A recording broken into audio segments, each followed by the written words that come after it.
Hello. Evening.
I heard that. Hello, how's everybody? Hi, Hank.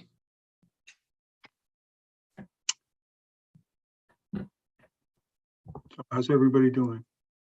Ready for summer? Oh, yeah.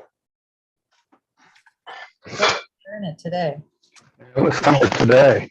Is there anything we can do about those annoying beach stickers on the on your car windows? Wrong meeting, Rob. You could build it into our taxes, I guess. Oh, really? I've been scraping them off my wife's car for the past 3 years right now. I did it last night. I was really annoyed. I know. There you are. The paper disintegrates. It's a mess. My trick in past years was to rub some surfboard wax on the face of the sticker before you put it on. Oh, And it rendered the glue a lot less effective. Clever. And not only that, I could, you could pull it off and put it in another car. Even better. That's I don't all. know if that still works. Your license plate is on the sticker, I think. Nobody looks that close. this year mine wasn't on there. It was interesting. I refuse to put it on the windshield because it's so hard to get off. I put it on a side window because it's easier to get off. Yeah, my car has this big warning that you're not supposed to put anything on the windshield. So I tell them that and they say, oh, that's okay. It's comforting. That and the fact that we spent $70 on tickets. We better go to to the beach a lot. It better be worth it. Right. Well, the weather's been great. Yes. Oh, yeah. Well, when you, does anybody have a boat rack? You got to spend $120 on a boat rack. It's Is 150. it 150 now? Yeah. Oh. So yeah, if you have to drive, you better get a sticker. You would think they'd give you a sticker with a boat rack. All right, let's 7:01 I have, so let's call at 7:01. I'll call. Sorry. Go ahead. Okay, got it. 7:01 on June 8th, 2022. I'll call the Town of Madison Coastal Resiliency Commission meeting to order. Welcome, everybody. Good to see you. Thanks for attending. The agenda, first thing is, first thing. It's not on the list, but this is something I want to bring up in case he comes on. Al called the other day or sent me a note the other day and said that he is no longer our liaison to the Board of Selectmen. It is now Bruce Wilson. So going forward, Bruce will be our contact to the Board of Selectmen. So I thanked Al for his association and liaison work, and now Bruce will be our guy. Let's see here. The first thing up did we, and this is, I consider this more of just an update on what we had already talked about. Does anyone have any thoughts or comments relative to the potential changes to the charge? Ones that you may have seen, or ones that you might have in mind? I mean, I always have something to say, Hank. Well, I was surprised we had to wait this long, Walter. But can you get your hand on the mute button? Oh, Graham is here. Hold on, let me patch him through. Thank you. Yeah. So I will say something, but Hank, keep your hand close to the mute button. Just knock me out, okay?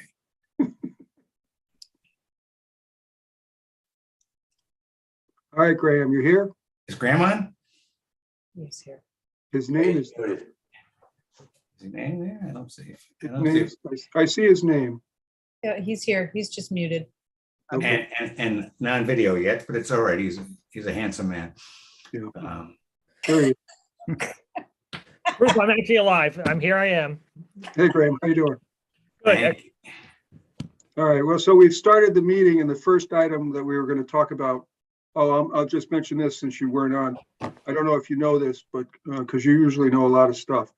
Al Goldberg's no longer our liaison, and it is now Bruce Wilson. Yes, I saw that. Yeah, That, okay, good. Email. Yep. Yep, okay. He's going to be busy. He's also a liaison to the elementary school. So he got volunteered for two commissions. So well, we'll see who gets in the ground first. yeah.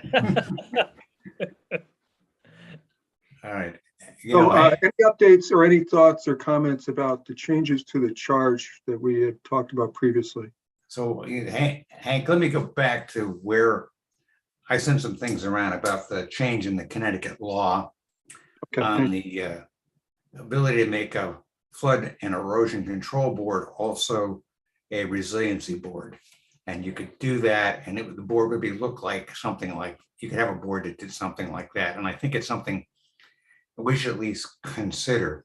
The folks on this commission, like Graham, Rob, Dave, people know a fair amount about regulation and environmental regulation. I'm more of an expert on policy and politics, which means I can just talk a lot, but I do know a little bit of science as well.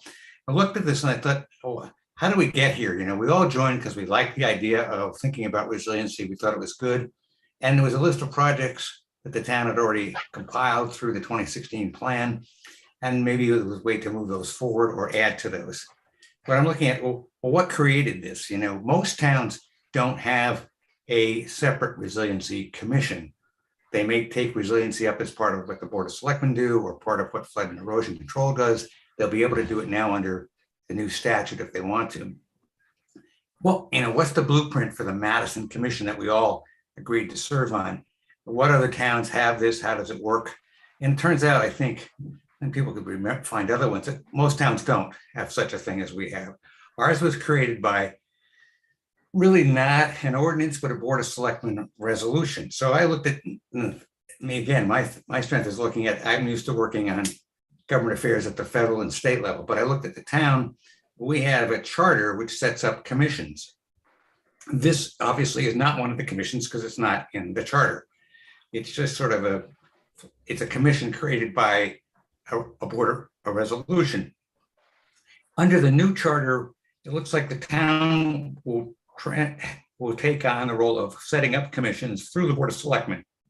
So we could set up a commission through the Board of Selectmen, and Aaron may know more than I do, but what's the time frame on the new charter, or is there one? There is, although it doesn't have to be, the statute, I believe, is through ordinance that the Board of Selectmen can create this.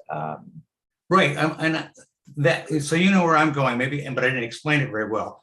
The town charter that we have will allow selectmen to do it by ordinance. Any Yes. commission. Do Yes. you have any idea when the commission's going to be, the charter is going to be finalized? It did, when was the public hearing? I have to look on my calendar. Hold on. So what I'm suggesting is process, not substance, but to say whatever format we'd like this commission to be, this group could make a recommendation to the Board of Selectmen. And when they have the power to set up a commission by ordinance, which they will soon, I don't think there's anybody. June 27th is the Yeah. public hearing for the charter. Yeah, so I don't think there's parts of the charter that may or may not be controversial. The part that gives the Board of Selectmen the power to set up a commission, I don't think is controversial, but I could be wrong on that. And so the Board of Selectmen will have the power to set a commission. It could be a separate resiliency commission, or we could look at a flood and erosion control board and resiliency commission. And that has some parameters around the numbers because the statute has 5 + 3 alternates. You don't say we have to do that, but that's a blueprint that other towns we can follow. We're not creating something out of whole cloth for Madison. We could say this is where we could go if we want to. And again, I don't think it's just my view, what you around this commission think, getting your views together and then giving it to Aaron and the selectmen to say, oh, here's a way to go. And what I've been thinking about, so that's the sort of the public policy regulation part. You do it through an ordinance, but it's done the way all the commissions will be sort of recharged. There won't be any commission that exists in Madison unless it comes through. They have to recharge it unless it's set up by ordinance.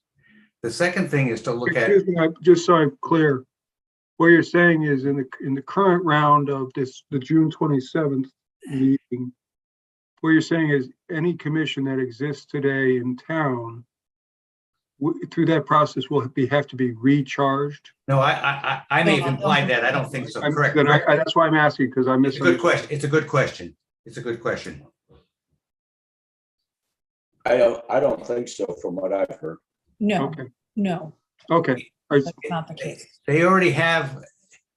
It's interesting. Again, so there's where the lawyer in me comes out. Okay, you've got this new charter which doesn't have any commissions, and all the commissions were established before under the charter, but they probably had complementary ordinances to go with them. There's the lawyer side.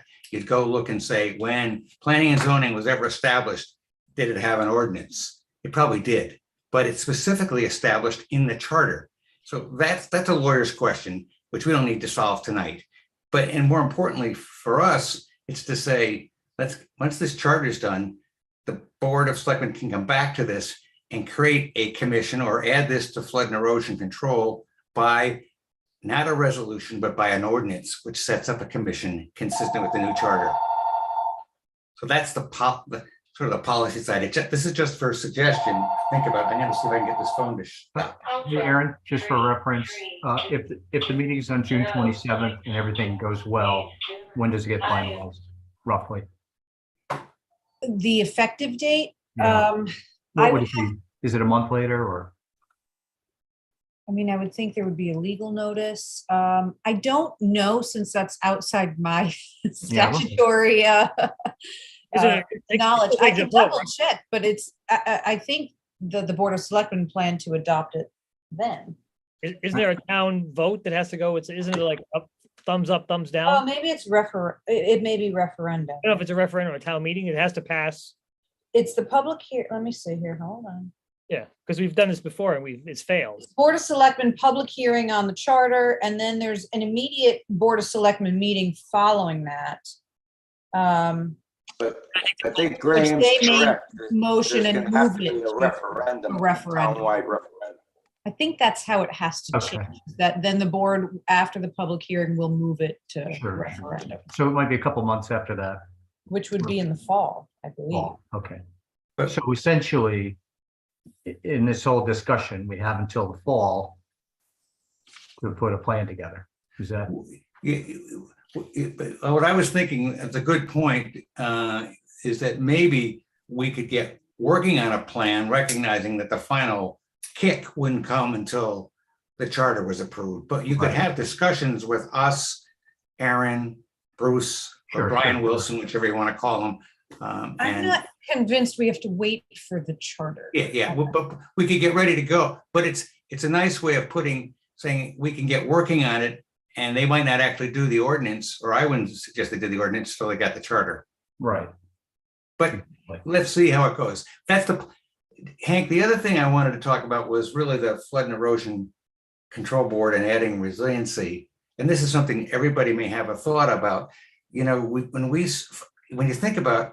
Can I just add a question? I'm Yeah. sorry to interrupt. No, go right ahead. When you said the flood and erosion control board and add resiliency, and not that it matters, I'm not sure it matters, but I'm trying to figure out, the flood and erosion control board in the town of Madison exists today, Yes. Right, but it's relatively dormant. right. I don't believe we have any members. Okay, then think dormant is a fair word. Wasn't Woody Then, on the, was Woody a member? There's no one on it now. There's no one on the list No. now except for I think there's one person. Tom. Yeah, so I was just curious because the Coastal Resiliency Commission exists today. Otis. It's not dormant. So I'm curious, are we assuming flood and erosion control, or is flood and erosion control, which is dormant, assuming what we're doing? Are they? Not that, I don't know that it even matters, but I'm just. But no, curious.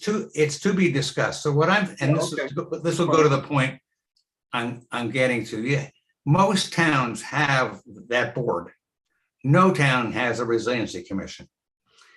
Towns can now add resiliency to the board. I'll let the experts on this call talk about this, but if you think about it, flood and erosion control is in fact a form of resiliency. That's what it is. We may not have used that word before, but all of that is really, if you're going to control flood, you can control erosion, you're talking about making the pieces of property areas more resilient. So this is where I'm going.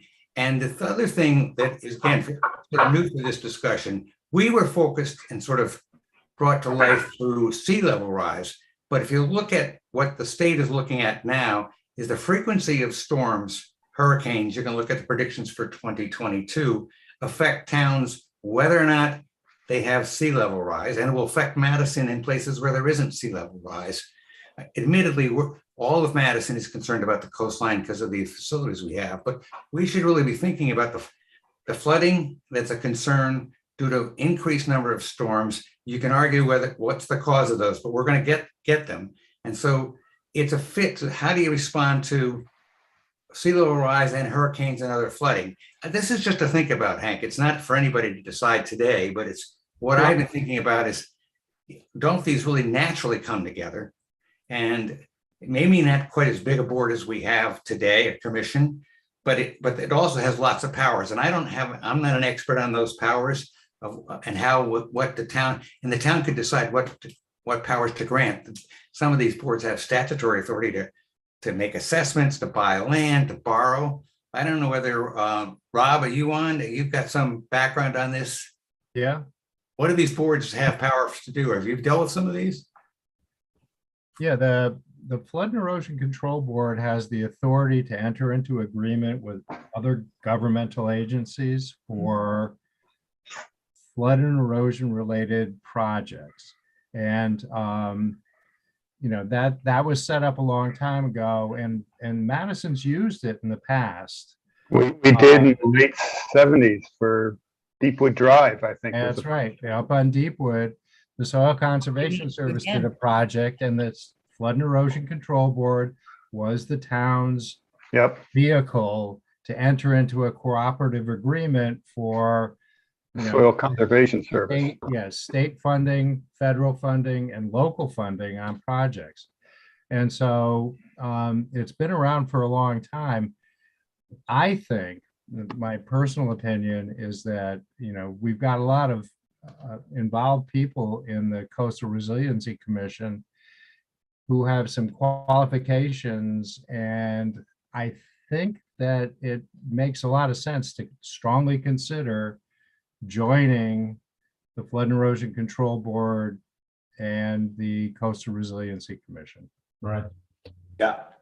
I agree. I've been saying that since we started. Oh, Yeah, I appreciate I everything. finally Walter caught up said. with you, Dave. I appreciate everything Walter has said and just what Rob said. And I think we shouldn't delay. I think rather than wait and carry this on, I think we should make a determination whether we want to continue on as the coastal resiliency or make some action now to the selectmen to say, we think the state has expanded what we thought was coastal resiliency into flood erosion control and other issues, environmental issues, and we shouldn't dilly-dally any longer and let the town know what we think and vote on it. If you don't want to be on flood and erosion control, then maybe time to get off. I don't know. That's my feeling. Well, the I only think charge, you will, I'm sorry, you will have to adjust your numbers if we go in that direction, because you'll have to have between 5 and 7 regular members with 3 alternates. and the only charge you haven't really discussed is that the Flood and Erosion Control Board is an appeal board for those, and you still have to have the floodplain manager, town staff, whether Aaron or John still do that. John. And yeah, any appeals of his decision on a floodplain permit are decided by that Flood and Erosion Control Board. And So you that's have to be totally- available for on-call meetings. Well, that's Okay. the only thing that they do currently, right? Yeah. Do they do that at all? Because I heard there were no members. Well, they haven't. I think they've Tom been Dolan. able to There's avoid it. one. Okay, there's one. And has he heard any that you know about? I don't believe we've had any we've had some There've been some appeals to the violations. state building official regarding but no, I Okay. don't, so, I'm just curious. Thank you. sure. Walter, we can't hear you, Walter. I don't think there's been an appeal to the Flood and Erosion Control Board in 10 years, maybe 20. So the fact is, we got close to this, and I think, we're not, this commission or these people, we're not going back to the floodplain ordinance at this point. If an ordinance is adopted by the town, by the Board of Selectmen, you can have a board like Flood and Erosion Control hear a variance request, because they're not the ones that have adopted the ordinance. As you know, in planning and zoning, they adopt a reg, and then someone else takes the appeal. So if we ever come back to floodplain ordinance, that's back in the hands of the selectmen. If this commission is going to be the Flood and Erosion Control and Resiliency Commission that might hear appeals. But David, there hasn't been, do you know of any appeals that have gone to or variances have gone to flood and erosion? No, but if things keep going the way they're going, a house It or two will gets be. down, you might get some. There's some in towns around us. Yeah. So you need to have a vehicle to be able Right. to deal Yeah, with it. so Rob and Dave, you're making a point, though. It'll be a burden or a duty for people who get on this commission to deal with this. Yeah. Very And specific, the parameters for granting a variance, though, correct? I mean, yes, So the hardships, financial or not hardships, it's there's not some- necessarily like ZBA where we're sprinkling fairy dust and yeah. plowing. Well, There's some of that. So we can Dave, talk about this Dave- at another time, but I'm working on a project in Clinton right now that we're looking at doing a variance, and there's every reason to think that because of functionally dependent uses and things like that, it can happen. So Sure. it's something that we'd have to think about Mhm. dealing with if that's the way we go with our commission here. Yeah, so I was going to ask, is having been on the ZBA, is the appeal requirements to get one the same as ZBA? No, You'd say it shouldn't be, but it's specifically spelled out in the ordinance. okay. Right? Historic, Rob, you can probably. Right. Yeah, you don't need to go into it now, but when you said hardship, not financial, that brought back fond memories. It's similar in that regard. Right. And what usually happened when I was there, we had, at least a dozen of them, and there were compromises made. You had to make an effort to flood-proof the home. Everything short of elevating it above the floodplain. So there was a lot of structural work that they had to do. It was a case by case basis because there were so few. Yeah. There are other requirements with the flood and erosion control when you add that aspect in the ordinance, the statute, how it was written for the flood prevention, climate resilience, and erosion control boards. You'll have responsibilities of creating biannual reports, including inventory of flood and erosion control systems that are managed by the board. So there's, extent of values and properties, infrastructure, natural resources that are protected by the systems, things like that. There were loss rates, risk loss evaluations. If FEMA made a major change to the flood map, they'd come before the board. That would be the vehicle that was used to communicate to the municipality. The municipality does have the option, since we are less than 50,000 residents, to allow the Board of Selectmen to act as the flood and erosion control board too, if you didn't, or maintain how it is currently. I personally think that it's not a bad idea to join and combine the two commissions. I just wanted everybody to be aware of all of the responsibilities that you would be taking on by incorporating that.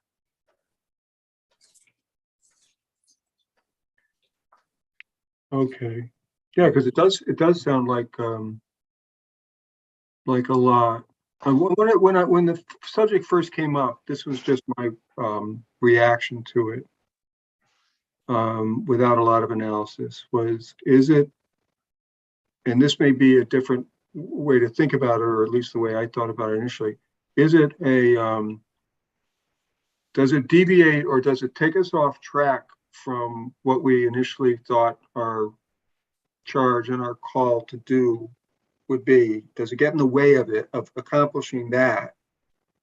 Or, and that was my first reaction. Like, I was a little standoffish because I wanted to say, let's not take on more than what we've already started to work on. Let's get some of that stuff that we wanted initially, what we're thought of doing. Let's get that done. It may, now, the other side of that is, it may be not only it may be that by assuming this additional responsibility, it allows us to have even more effect beyond what the Coastal Resiliency Commission, the way that was written.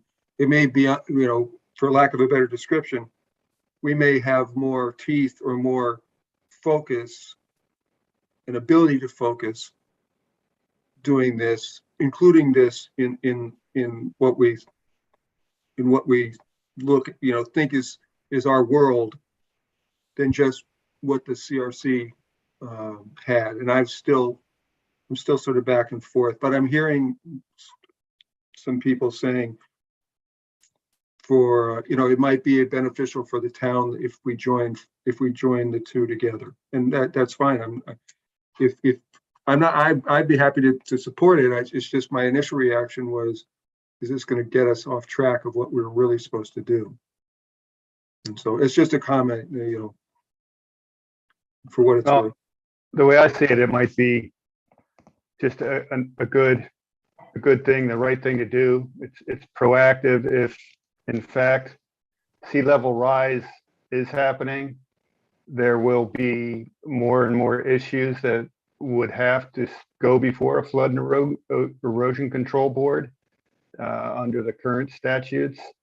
And with nobody to uphold that, what are you going to scramble? I guess the Board of Selectmen could go ahead and appoint a new board and let them go that route, or they could, you know, we could be doing the right thing here and just fulfill that charge, the charge of that board, and be done with it.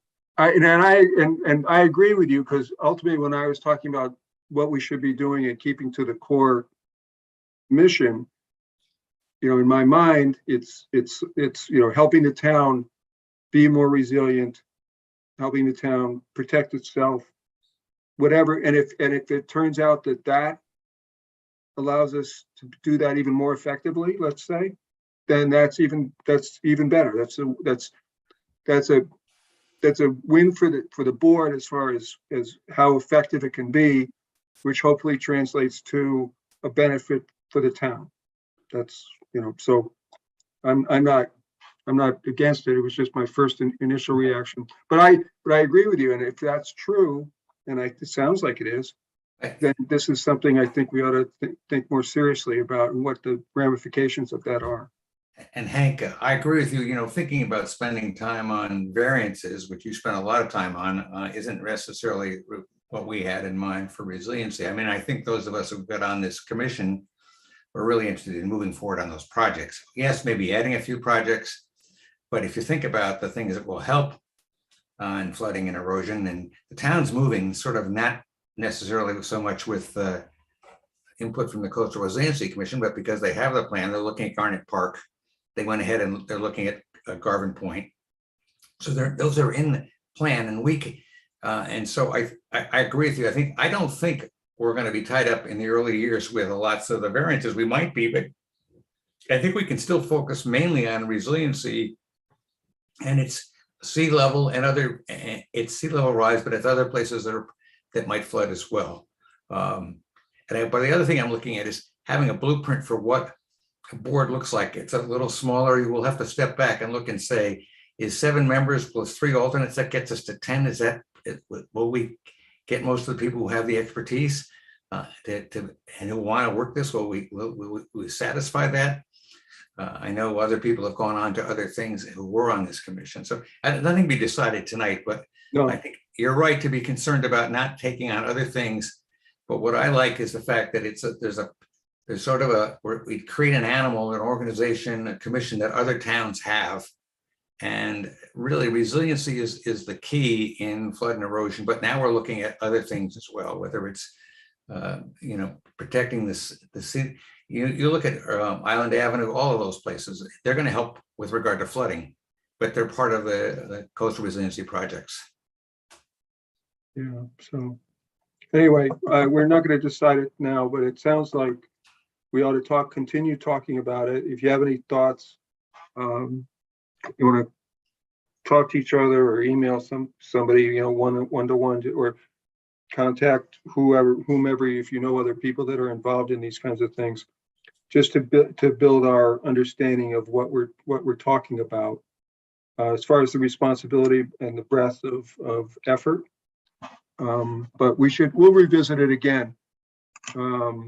Any other thoughts before we move on to the whatever, unless you don't want to move on, unless you want to continue talking about it? I'm just thinking in terms of, you know, managing time and all. So thank you. No, any other thoughts on that subject? I think this was a really worthwhile discussion that we just had. I do too. This was really great. Yeah, I just say a friend of mine sits on the Milford Flood and Erosion Control Board. I'll reach out to him and get his take. I think he basically functions the same way we function in terms of their priority as projects, and they're actually, as I think I mentioned, they're one of the 3 towns that did the 2016 study, and they've been trying to implement some projects, so they're subject to much more. It's a much larger community, and they have a lot more flooding areas. So they've actually gone out to bid with 4 or 5 projects. Yeah, I think they have one of the highest losses in the state. Milford does. Yeah, they do have a lot of waterfront, you know, property, you know, low-lying cottages type areas. Unlike, you know, like Circle Beach times 20 or 30, for example. So, you know, at a king tide, they can't get to their houses. So they're, and that seems to crystallize people's sense of urgency. Makes you pretty aware of it right away. Yeah, exactly. Yeah, all right. Well, that would be good if you can see what their thoughts are. But no, that was really good. I appreciate everybody's input. So and then just the next item I had on the list was just potential resiliency projects. And I'm not really sure if we have any beyond what the town is already looking at, or if it's just a thought that, or whatever your thoughts about that are. I don't have any specific project other than the ones that I think the town is already aware of. And I think the conversation we had last month was, you could let's say we could get funding for these projects and we could identify some of them. It's the whole issue of, do we have the arms and legs to do that?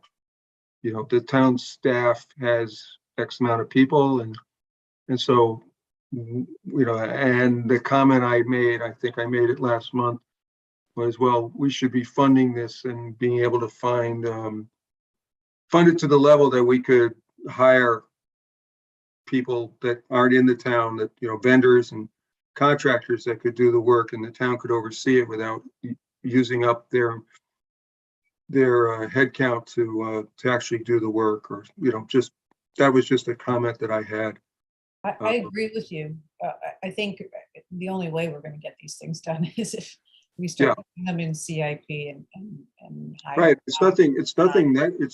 Every town would be in that situation, and it has nothing to do with their ability. It has to do with the number of arms and legs that we have available. So, as we go forward and we think about if we have a project that we see, because it's not necessarily on the town list, or it's not necessarily something that the engineers think they can do because of all the other things they're doing, we need to think in terms of potentially, if we can get the funding from various sources, we're going to get the whole thing so that we can help them or supplement them, or not have them do it at all and have an outside firm do it. That's just a level of, once we identify it and can get the funding, it's the level of, did we get the right level of funding to be able to do that and not burden them with beyond what they're already working on. So it's just a thought for your consideration. With Garvin, update. Oh, go ahead. I'm sorry. What would Garvin Point kind of be one of those models? Because I know I've seen that advertised or solicited. Yeah, the RFP is due tomorrow. The responses to the RFQ is due tomorrow, coincidentally, yes. So I know you can't do it anymore. Yeah, so and I can't do it. Right. So I did provide some assistance to John and help with the RFP process. So thank you. Hopefully there's going to be, I'm pretty sure we're going to get at least a couple responses. I think so. I had a couple reach out to me I know SLR did. Okay, good. Yeah. So I think, and GVA. I would assume that race will be. Yeah, I talked to them. They're interested. They were a little worried because why, did they do something wrong? That why we're submitting? I said we just have to go through the process. So I assume we should hope we get at least 3. We can interview 3 firms and move forward with that one. So Graham, are you working with the Beach and Rec Commission on that? Just kind of informally, I guess through the Resiliency Commission. Okay. I'm just kind of helping them out with the RFP. And who's going to be reviewing the request? The short list is going to be three people, at least the Beach and Rec people, John, and and a couple other people. We need 3 or 4 people. So if I may be calling you to volunteer to be on the panel. I wasn't reaching out for that. That's what it sounded like, Rob. It sounded certainly to me. It's a great idea. Yeah. Sorry, Rob. I was just curious. Yeah, so I think there's at least 3, and because I think those of us who don't follow the technical part, Graham was really looking at, besides the town engineer who looks at this, and you've got people on Beach and Rec will be looking at, is what you're saying. You will be, and if you wanted, you would know enough to draft people from this commission if you want, or try to, if you. I mean, we're not asking them to show the RFP to this commission because there's a lot of people that have no expertise in this. There are some that do. Right, and it's a state grant, so we have to go through a QBS process, which we are. So it's it'd be a two-step. So Let's put it this That's way, one Rob. question I had for you, Graham. This was an RFQ for it wasn't an actual. It was for it was qualification. correct me based. if I Yeah, right. it's an But it was It was to provide feasibility for options. I thought we already. I thought Race already provided that. Well, I think we wanted to revisit. There was a couple of options that were floating around, and we thought we wanted to at least talk to some other people potentially and kind of vet that, because it grew from 700 to 1.2 to 1.8, and there was some thinking we might get a second opinion, or at very least if we interview a couple firms, we'll get some other ideas. Yeah, we started talking about it, and we looked at it and said, could we do a hybrid approach? Is there something else we can do there? So right. I mean, it ended up, yeah, exactly. And we ended up with a reinforced concrete wall, which some people think might be a little overkill for our application, but that was conservative to put in the grant. So we got the money for the Cadillac, so to speak. Got it. Whether we need the Cadillac or not, that's kind of what we want to know. We'll drive the Mazda if we can get it fixed. Exactly. I think as long as we save the land, I think we're more flexible. But And I'm sorry, that was Garvin Point? Yeah. Yeah, exactly. So and we need to go through a process to select them because it exceeds the town's statutory budget. So we have to go through a process anyway. We have state grant funds, and we have to go through a QBS process no matter what. So and we'll get some second opinions.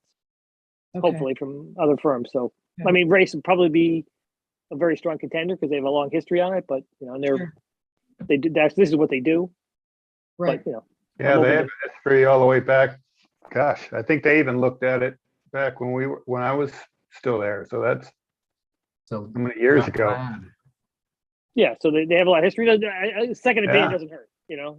I talked to the guy who's built most of the Chupak, who's actually built most of our waterfront work, over the years, just coincidentally, and he had a slightly different opinion, so we'll see. Of course. I mean, Jim Schumann, yeah. Yeah, Chupak Construction. Yeah, exactly. Yeah.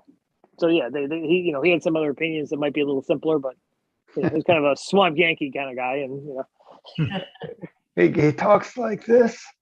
He's got that. Yeah. Yeah, exactly. You gotta do it the way I want to do it. Right, exactly. You don't need to do that. Oh, it's crazy. I was kind of also interested in Garnet Park. I haven't heard that much about it, but we can I have circle around not either. another time on that. I think there was some issues with the DEP raising some of this resiliency stuff. They were making it a lot more elaborate, and as they should. They're being charged now with looking into resiliency, and what do you do? How do you deal with resiliency? How do you get the lower court above the 100-year if the entire thing is flooded in 50 years? So what's the design parameters? It gets complicated. So Graham, is that between the town engineer and who? And Deep or who? And Deep, yeah. Town, and they hired a consultant. I think they hired PL to do the design work, and then so that it's part of a flood certification process. So they have to deal with that. And DEP is the regulatory, so they're raising these issues. Yeah. Yeah, but you could imagine that if Madison had an active flood and erosion control and resiliency board, that board would try and put their hand up to say, we get to look at this as well. I mean, and the DEP is kind of doing that. And I know if you've been, be very careful. DEP may end in a different place where the residents of the town are, but you might have some actual help from a flood and erosion control and resiliency board, which could help the town engineer not get in his way in terms of dealing with some of this. I recognize, and you guys have experience with this, is deep, and the town may want to be in different places on things, but it's not like you're going to look at this board to get in the way, but to also be in the process and as a help to the town, as an advocate for the town, but also considering resiliency in some way, because that is as Rob knows, that road if you don't go back there very often, if you're going back there, it's close to the sea level right now. What are they doing there? The Bailey Creek crossing again? Yeah, they're fixing the bridge. Yeah. After we went through all that work, Dave. But Rob, how long ago was that again? I bet you can't even remember how long ago that was. I can't. You'd have to tell us, guys. Give us a number. Give us a. Can you deal in circa? Yeah. Here's what it was, probably 93, 94. Something like Oh, that's not that old. I got shoes laying around that are older than that. Yeah, we did it. That was when they did the slip lining, and we did a Yeah. big analysis of the tidal flux because we were Yeah. concerned about, the impact on the Phragmites upstream. Exactly. I'm personally interested in that because I have a big family sort of history down there. Yeah, absolutely. So, yeah, it's a slippery slope. So I don't know where. I'll talk to John. He said it was becoming more complicated than he thought. It was a simple bridge replacement, but he No, we went was through correct. it. Yeah, I know. He goes around in circles. Yeah. It's funny how history will repeat itself. I had to bring Rob in because we went through the process also, and the state, gave us a little bit of bad information, said all we needed was a certificate of permission to slip line it. And then after we applied for the certificate of permission, they said, no, you need a full-fledged permit and a study. And that's when Rob got involved because it was well outside our swing. We couldn't reach that. We couldn't lift it.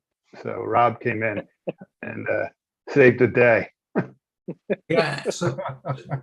So and Graham, as the Resiliency Board Commission gains some expertise, they could be a help. You don't want them to get in the way of the town, but we ought to be able to learn enough to say from people like you and Rob, okay, and Dave, this is resilient, but it's not so good because it has other problems, and we can help push back or help in some way. In some cases, we might come up with suggestions that will be positive on the resilience side as well. And the real trick is looking out 20 years or 30 years. That's the real trick. Yeah, I don't know how you fix that bridge in 20. Yeah, what do you do with a 20-year window? Or Well, you got to think about it a little. Yeah, no, exactly. I mean, the answer is it gets taller and taller at some point. I'll talk to John tomorrow and find out where he stands on the permit with that. But yeah, what was the reason that they had to do it? Is there a sinkhole or something happening? It's starting to fall in. Regular inspection, right? That it came back. If it's right, if you look at the Coastal Resiliency Plan, the 2016 plan, that's right on it. Now, whether they were wrong to put that on the plan, there's that section, there's the west part of that road, and if I get my directions, no, the east and west side of that road. West is the part that comes more to Route 1, and east going out to the wetlands, and that they're all identified in the 2016 plan as areas that need Garner work. Park is well under flood level. Yeah. The long length of it. There's no question about that. It's always been the case. So, Right. and So yeah, so how do you fix a bridge, on the road that's underwater? I mean, what parameter? It's tricky. Well, and this goes to this question, Graham. So how do you do the bridge without thinking about the other parts of that? And what are the solutions for the east and western parts of Garner Park Road? I mean, I haven't read the plan in a while, but there's something in there about that. When we rebuilt, or we didn't rebuild it, we rehabbed it. I think, lifted the elevation of the road in that vicinity up to the new subdivision there that Alex Governor's Way. built. Yeah. We raised the elevation of the road 2 to 3 feet, but beyond that, down in Rob's family's area, it was left alone. So it's still low down there. And many times that was the staging area for rescues. Boats would have to be put in at that point and sent out to Garnet Park to pick up people. But I'm curious, I know when we slip lined that, there was actually an offset in the slip lining, and if the inspection picked that up, have John give me a call, because I know there's an offset of 3 or 4 inches that looks like it happened over time, but it happened when they pumped the grout in to the slip lining. So it happened the day they built it. So they just make sure John's aware of that. It's not a failure. It was kind of the way they built it. So Got Dave, it. Okay. Dave, for us, this is the trouble with having people on the commission who don't know this stuff. What's slip line in one sentence or two sentences? They took a pipe and slipped it inside of the old pipe and filled the annular surfaces, or the surface between the old and the new. They filled it with grout. And it didn't hold? Well, there are two pieces of pipe in there, and there is a joint in the middle. And it was actually Schumack who did it.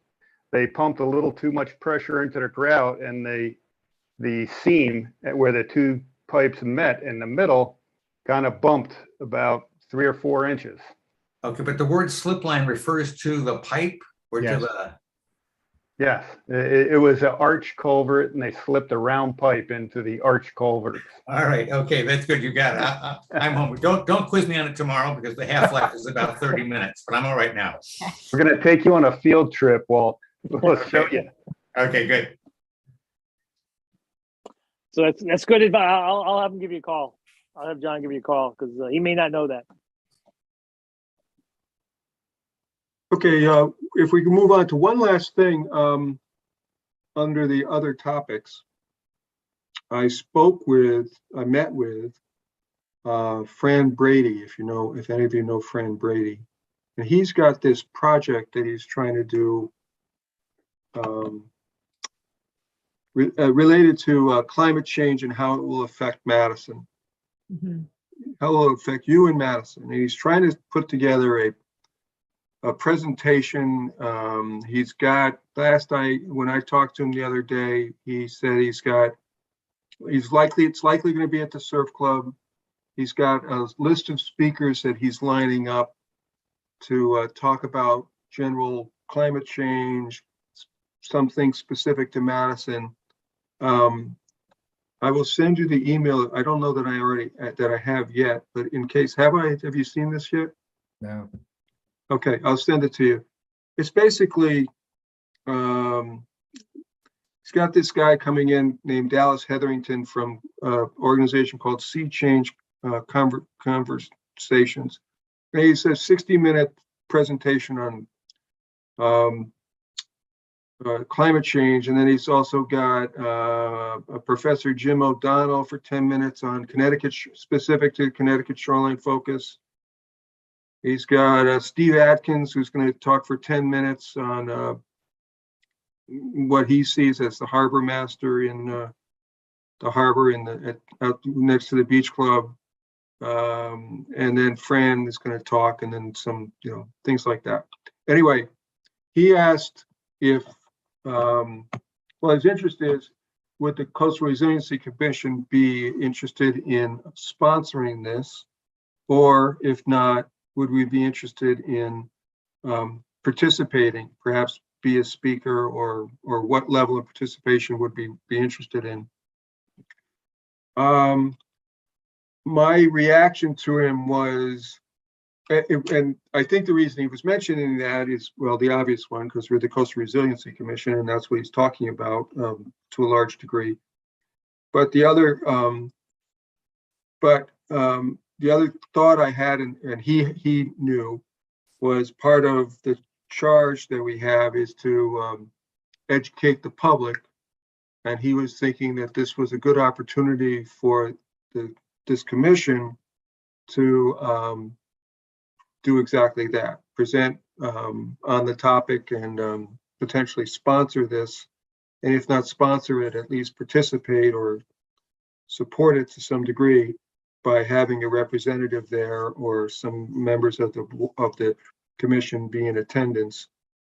And by the way, you can attend independent of representing the commission or not. You can just go as a citizen if you want. So anyway, I'll send this to you if you don't already know about it. I think he's trying to do it within the next, month or two. And there's an element to me that thinks my initial reaction, and I think Joe, you saw this and responded, and I agree with your comment.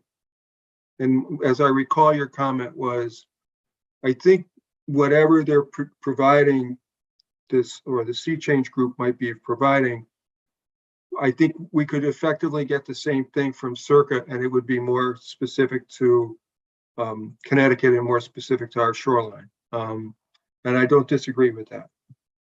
But I was also thinking it might be an opportunity for the town, or for the commission, excuse me, for the commission to meet or address or act on one of the elements of the charge, and that is education of the public. So, initially I was somewhat reticent, and now I'm more along the lines of, do I want to do I think we should sponsor it? No. Do I think we have a place where we can participate? I'm beginning to think yes. So I'll send this email to you. Think about it in those terms relative to your own thinking. But once you read what his thinking is and what the agenda really is, and then think about what our charge is, and is this an opportunity to, does it align with what our charge includes relative to communication? So I Hank, I don't know. I saw that Fran is on the line. Did Yeah, you what see was that? Yeah. See Yeah, that? he's a member of the public. Yeah. He's a, He's attending your meeting. Oh, I didn't even, you know Available what? I didn't even Yeah. see that he was like there. him to explain this further to you tonight. Is he still there? He is. yeah, Oh, he just checked in. Yeah. Okay, well, I'm as a member of, when we're as a member of the public, he's certainly able to talk, and let's have the board first, or the commission first, make whatever comments they had based on what I said, and then we'll open it to the public to be able to say what they would like to say. So any other thoughts beyond what I said to you? Hank, just a couple of things. One, I know when Fran gets on, Fran's done a lot of work in town on concern on climate. I consider him the tree man. I don't really know him. I just think of Fran Brady and I say trees. So he can talk about that. One of the things that you and I, that we have talked about is we've been careful. There's a lot of maybe debate, discussion about the causes of climate change, but we've been focused on the idea, regardless of what causes sea level rise, we're after resiliency. So it's a good discussion that climate change causes it or doesn't cause it, regardless of whatever causes more hurricanes. I think we have a case to make that the town needs to be more resilient in face of sea level rise and flooding and storms, regardless of the cause of it. And Fran can comment on that when he gets there. But we might take a slightly different tack and a program like that and say, climate change is a concern, but our concern is here we got sea level rise and storms, and we're going for resiliency. There are other people who are going to work on helping with the climate. We're focused on resiliency. Yeah, and I brought that subject up with Fran, and I said to him, look, here, we're in the business of trying to play defense. We're not, and we're also reacting to the state's identification of planning for increase, the Years. 20 Yep. inches by 2050 and that whole thing. So the cause is, and my reaction is, and was when I spoke to Fran, was it's not what we spend time on, what's causing it. We're already under a mandate to go work on this based on what the state is seeing that may be coming. So how, why, what, you can argue all you want, but that's not what we do. We're in the place where we think, here's what's coming, and we should plan for it, no matter the cause or the, whatever. So that's been my thinking on this the whole time, and it was one I shared with Fran the other day. So I agree with both you and Walt. Yep. It Yeah, seems like a good opportunity, however, to have coastal resiliency also become a part of all of this. Right. No, and I agree with you. That's what I was more inclined. The longer I think about it, the more inclined I am to think in terms of we should participate to some level, because it is in our, number one, that piece of communication to the public is in our charge. This may be an opportunity to, one opportunity of probably a number that we ought to take advantage of and see where we can go with it and see what level of participation we can have. I agree. And it would broaden our information base. Yeah, I'd love to hear it. All right, so To hear can what we they have have to say. Fran if he has I some? have one other question Yeah, sure. also, the order of events, I think that you had shared, and you mentioned Steve Atkins, our harbor master. I saw that on this as he was slated to speak regarding coastal resiliency. And so that was a question I had. And you further explained that it was more in relationship to the harbor and West Wharf area. I didn't know if and maybe Fran can explain I that. think when Fran when he first showed me his initial agenda, he did have coastal resiliency next to Steve's name. I think he's since changed that. Okay. And it's the version I have has Steve just talking about local impact, which I think is more appropriate since he is the harbor master. He has been in town for a long time. He's also a realtor. He's a realtor, yeah. He's seeing houses along the water, and if he's not selling them, he knows of them, and he knows since he is a sailor and he's on the water a lot, he understands the whole tides and raising water and all that stuff. So if he wants to have him on the agenda, that's fine. I think it was helpful that he not be labeled coastal resiliency, because that may have set the wrong, or may have been confusing to the public. That's all. So if Fran has a question or two, I'm happy to have him ask away. Fran, you should be able to talk now if you unmute. Yeah, can you hear me now? Yes. Great. So there's no video? I can promote you to a panelist. You'll just have to accept if you Okay. want. Hold on one minute.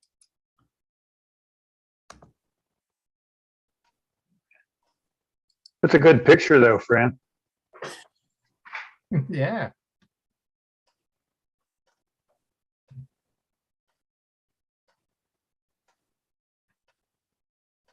There. There you go. Hey, thanks. Hey, Yeah, Fran. well, I'm more than trees. I'm also, I spent 2 years on the Conservation Commission working with Heather. So You are good on trees, though. okay, thank you. Yeah, thanks. I'm not going to go over anything that Hank's already discussed, but I would re-emphasize a couple points. One is Dallas Heatherton. He's part of a very professional organization that has done this for over 4 or 5 years now to local organizations around the country. He's based in New Jersey. I used to work with the guy. We both retired, but he would be, it's not like a TED Talk. It's not like Al Gore, but it's something like that. He's going to provide, he's going to help answer 5 questions for our town about climate change. And he's going to try not to let the audience leave that meeting feeling depressed. He's going to try to have that audience leave feeling with having hope and that there's something that can be done. So I agree, your group can be part of that hope. My other motivation was having read about the difficulties your team had with the zoning ordinance and the pushback from the residents. I thought, Floodplain ordinance. Oh, floodplain. So, yes, that, hey, here's a great opportunity, again, for you to be part of the agenda writing. I mean, Dallas is willing to, tailor his canned presentation. He can emphasize one thing or the other that helps you accomplish your goals in education, but also if there's other areas you wanted to sort of have them focus. And again, the last part of this is it's a long meeting. It's 2 hours. It's going to be in the surf club, and it's not going to be in a month or two. It's going to be probably now, not till October or November. So I got plenty of time to make this a really good event. But after the 2 hours, I'm going to have these 4 speakers sit on a panel so that we have questions and answers from the audience. So it's meant to be very interactive. It's meant to be very educational, and it can be designed to help you accomplish your mission. Yeah, Steve, thank you. And that's part of, you must have heard what we were talking about. I did come around a little bit more about, we are tasked to do that, and this may be a one opportunity to satisfy that task. So, yeah, we'll have to discuss it some more. But yeah, I appreciate your efforts, and I appreciate you participating tonight. And Fran, this is Walter. I have while you're on, it's a question that when I looked at your agenda, if I could talk to you, and you might be a person who says, I don't believe in climate change and I don't care what you say. You could say that to me. And I would say to you, well, that's fine. What I want to talk about is the sea level rise we get, regardless of how it occurred, and how we make it more resilient, the flooding we're going to get from hurricanes.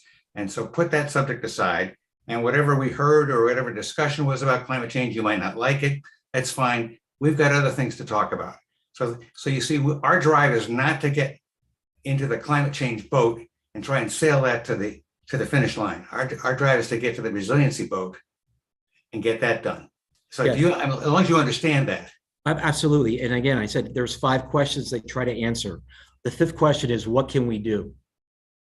What can we do as a town? What can we do as an individual? What can we do as a resiliency commission?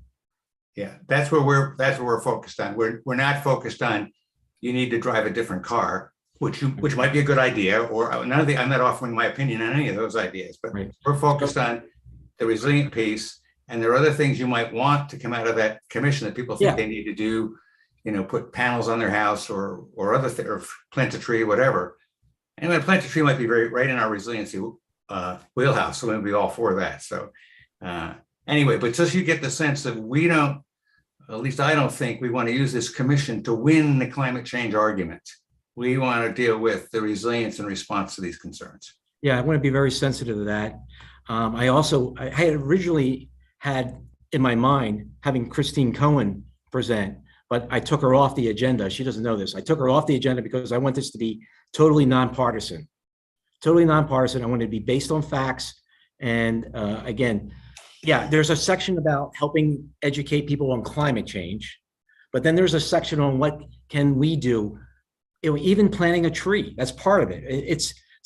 Jane Goodall said, if we had 1 million people doing one thing, that is a lot. That can accomplish a lot, and that's what I want to try to do here. Jane And Goodall. Aaron, I want Aaron to hold her ears and not hear this, but I also have a ulterior motive, is that if I can help with your support and sponsorship or participation, you help me make this a town event, and it helps me reduce my cost.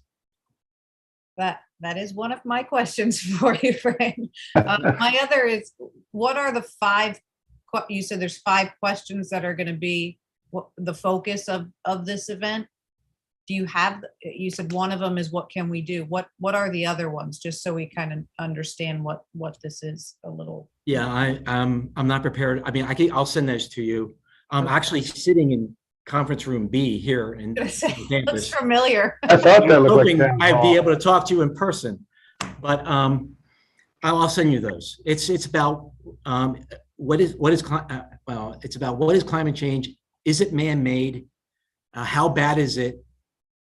How much time do we have, maybe, or I don't know. But the last one is, what can we do about it? Okay. Fran, Yeah. if you could, you might want to invite Mother Nature. I think October, November is a perfect time to have Mother Nature present right out the back door at the Right surf in the club. wheelhouse. Yeah, Yeah, yeah. right. Yeah, I'm really trying to stick to the surf club because of the location. I didn't want to go to the library. I didn't want to go to a church. I wanted there, right there. I agree. right on the That's a spot. perfect spot. Good idea.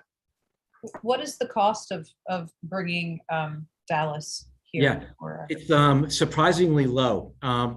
Again, I personally know the speaker, and he's waived his transportation and expenses because of me. His normal speaking fee is $300. That's cheap. And if the town doesn't pay for it, I'm going to pay for it. This is going to happen, but I think it's good. It would be good for the town, and I think it would be good to have the town's name behind it. So the commission themselves does not have a budget. So Right. that. No, if you can just, if you're my partner in this, I'm also working with the Women's Club, but if you're my partner or you're part of one of the speakers, it's easy for me to show the Board of Selectmen that this is, this has it has an agenda that includes town specific items. And all that means is I save $100 on the surf club. Instead of paying $100 as a private citizen, I'll pay $10, whatever it is. And again, if that doesn't happen, I'll pay for it. This is that important to me. Well, I'll send your updated note to everybody, and we'll continue to have a conversation about it, and we'll continue to be in touch. Great. Thanks for letting me have a couple minutes on this. Thank you. No, not at all. Thanks for coming. Thanks for getting on and being with us tonight. Thank you. Take care. Thanks. Okay, what other items do we have before we close out? Well, I have one thought, and you don't need to answer today, but just as we did last summer, we took a break last summer. Mostly, a lot of it was COVID related, but I was thinking we'd skip a meeting in either July or August. So think about which month do you want to do? I'm thinking August, but if we can afford to, maybe something will come up and we won't be able to afford to. But if we could take a month off, I thought maybe in the summertime we'd skip mine. You don't need to answer now. We'll figure it out.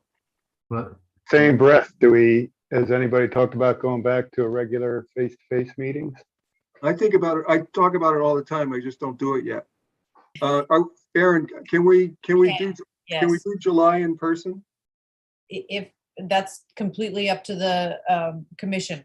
The legislative changes have allowed for virtual meetings through the end of the year. So you do have the option to remain virtual, but if you'd like to be in person, you can do that as well. We do have rooms reserved. Does the Board of Selectmen and other commissions meet, or are they still Zooming it? No, Board of Selectmen does hybrid meetings. I believe Board of Finance does as well. Planning and Zoning Commission is still, we're still virtual in all of our landing, only because I've had some challenges with the hybrid and the hearing of people in the conference room being able to hear and understand when they're attending via Zoom. So with controversial applications, we just decided to keep it status quo until we could work out some of the kinks with the microphones and our ventilation system and everything else that seems to go wrong in the conference room. Well, for what it's worth, we missed a couple of meetings. We've had a couple, and we seem to be starting to move in the right direction. I think it would be better to do a July meeting. If we're going to take one off, take it off in August, just so we can keep a little bit of momentum going. I agree with you. Tonight was great, and I'd like to. Like I said, I came in thinking August if we were going to do one at all, but now based on tonight's conversations and where we're thinking of what we're thinking about in the conversations everybody contributed to, I'd like to do that again in July, and then we'll worry about August when we get to August. All right, and as far as in person or Zoom, what's your thoughts on July? I'm inclined to just do this again and then start the school year maybe in person. But that doesn't mean that's the right answer.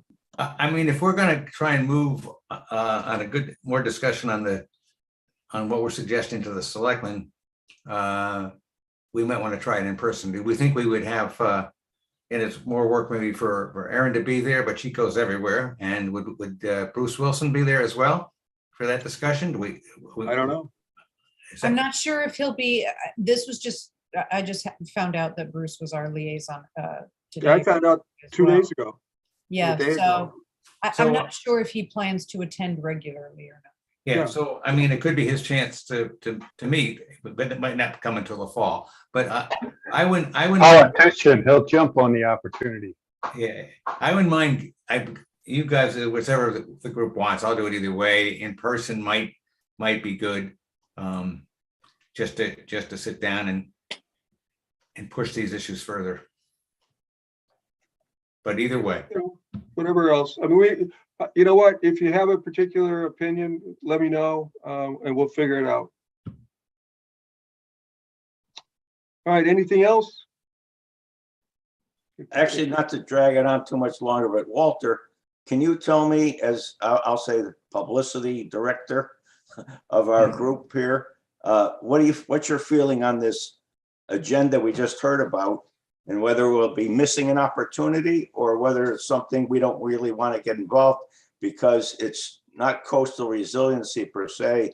It's a climate change agenda, I believe. And I Do we have about it? feelings about getting involved with a activist group that's more interested in something that we stayed away from. I think you heard my comments to Fran, which are on the record. I think we can move forward on resiliency without having to convince people one way or the other about climate change. It's certainly, and people have, the town's doing a lot of things for climate change already. There are a number of developments the town has taken that haven't fallen in our thing. So our participation in this as a speaker, might be a place where we say, this isn't the issue for us. We're out about resiliency. It's tough though to be in a meeting where you might get swept into it and be. So that's what you're making a good point. I've been a little concerned about that if we were there, we'd have to make it very clear that we're focused on resiliency, and anybody in the audience or anybody in the town can certainly work on climate change or respond to it wherever they want to, but this is where we're going on resiliency. Yeah, I understand. I'm there too. I don't want to. I want to communicate, but I want to communicate in the right forum, and I want everybody to pipe in and once you read the email and see what the agenda looks like. I mean, because it's more than this would be a meeting that's open to the public, and the town has taken a lot of action in response to climate change. If you look at panels and charging stations, Aaron probably knows more about this than I do, certainly much more than I do with Aaron, but the town has taken a number of actions in response to climate change. Yes. Sure. Yeah, I mean, there's a whole list of things that have been climate change driven, and that's where it's been. But I mean, I think there's, if we're there as a participant and we can give our pitch that we're focused on resiliency, I don't think it would hurt us from a public relations point of view. Is there a YouTube video of this presentation somewhere that we could watch? I mean, it sounds like this is something that's been done before. I assume it'd be on the internet somewhere. I gotta believe we could find it. Yeah, I think It's you look at it, I mean, see change conversation. Yeah, If we could get a copy of what their shtick is. Yeah, I think you can see it. I think I looked at it. I mean, this is their thing. It's a noble cause to try and get people to talk in a non-confrontational way about climate change, but it's not easy. Well, can you send the link out? Yeah, we'll find it. Yeah, I think if you go to their website, we'll just get the name. It's what, capital C - change. Yes. SEA change? Not Okay, SEA, No, not letter SEA. C. gotcha. Oh, yeah. All right, well, if there's nothing else, tell me. Otherwise, we'll close it for this evening. All right, thank you very much. Thank you. Thank you, Hank. Thanks, everybody. Good meeting. Take care. Thank you. Good Good night. to see you all. Thank-